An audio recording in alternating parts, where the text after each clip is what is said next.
What is up, everybody? Had a lot of requests to do a sneaker review, as you guys can see by the title, which this sneaker is. This is a comparison between this replica version and the authentic version, which has been one of my most worn pairs. So I wanted to check out and see how the reps are on this version. This is the GP batch from Coco. So without further ado, let's do the unboxing.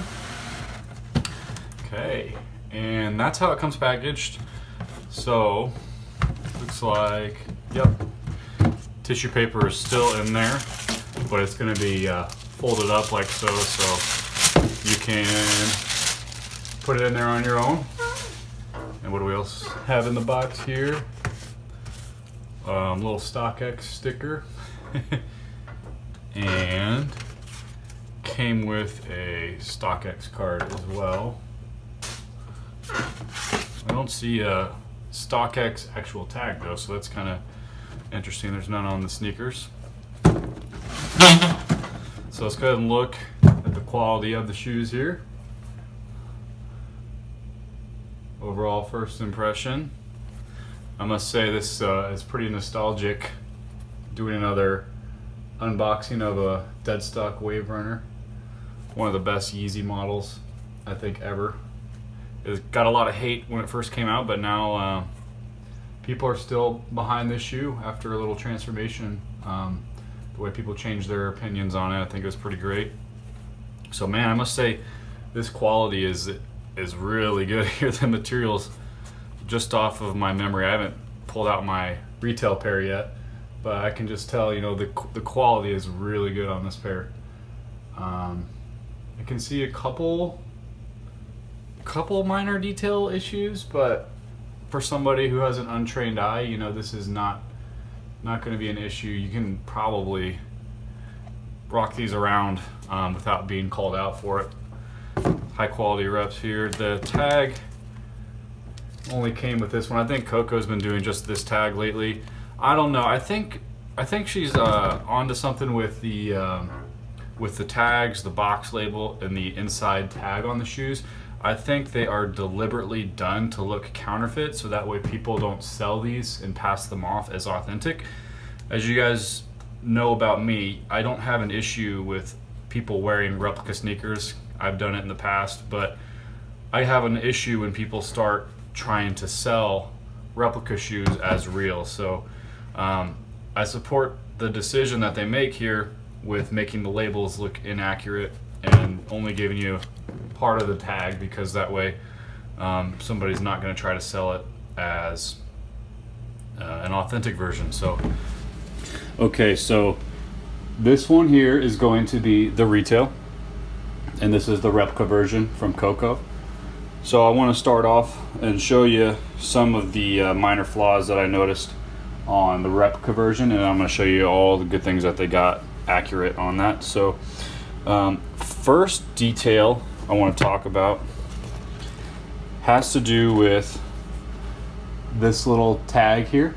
You can see on the retail version that it's pretty decent length there. When you get to the replica, it's significantly shorter. So they got the size of that tag a little bit short here on the replica version, and a little bit better here on this tag, but it's still a little short. Additionally, the camera might not pick it up, but the texture is really smooth here on this one, and then with this one there's some ridges on it. I might have to do a little B-roll there to get the ridges, but the texture, there's more texture on the replica version. The retail is smooth. Okay, so it'll help me if I do this. Retail's here, replica's here. The next detail, I want you to notice the suede here on the toe, and then also here on the back. So the suede, it's nice and textured, and it kind of puffs out a little bit. With the replica version, it's almost a really smooth it's kind of hard to describe, but it doesn't have as much fluff to it, if that makes sense.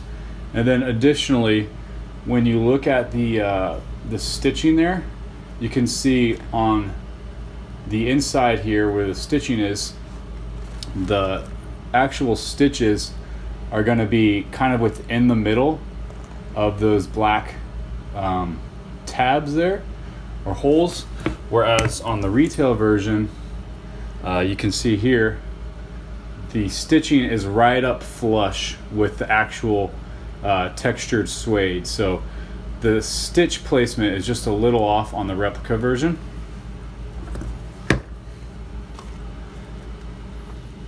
And then one more minor detail. I don't think this is a big issue at all, but here on the replica version, you can see some of this black paint here on this line was a little rough, and then when you get to the retail version, it's nice and smooth. So it looks like there you can see a little bit better, a little messy there on the replica version. Other than that, I think the shape of the back is pretty good. These tabs up here might indent a little bit more on the retail version than the replica version, but I can only really notice that when I'm zooming in on the camera. To the naked eye, you can't really tell at all, if I'm being honest with you. Other than that, you know, they got basically everything spot on. The midsole is exactly the same here for both the replica or the retail version and the replica version. The outsole, mine's worn quite a bit, but it might be a little faded just because I've worn them so much.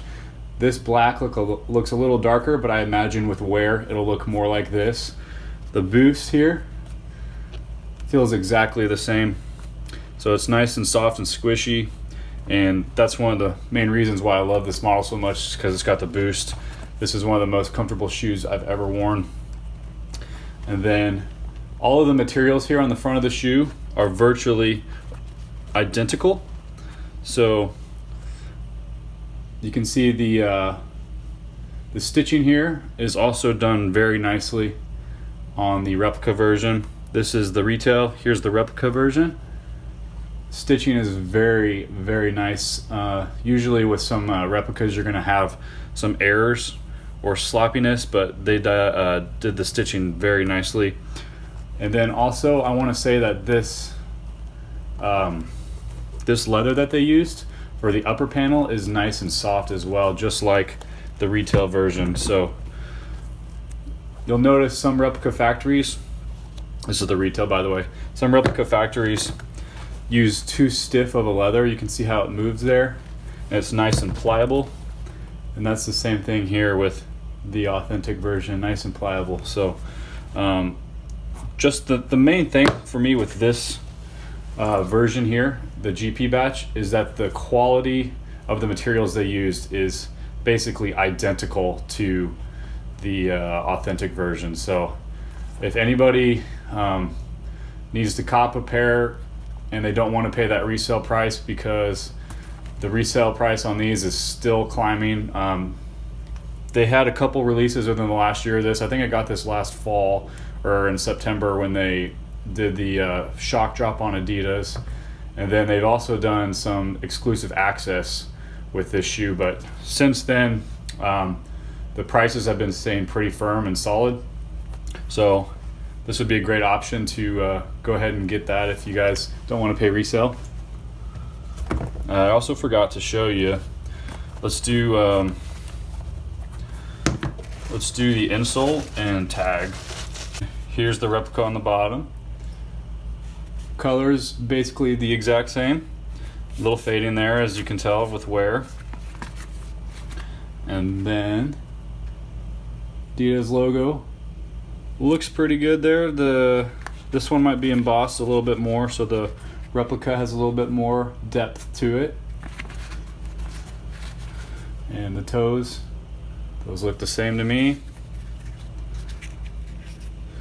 The once again, the replica is a little bit more clear here, so they did a little better job than the authentic, I guess. So there's that. let's look at the inside tag. This pair came from a factory that was in India, the authentic version. So let's go ahead and look at the tag there. So keep that in mind. This one's going to be made in India. It has the APC factory, which is a factory in India. And then you're going to notice that on the replica version, they used a factory that was in China.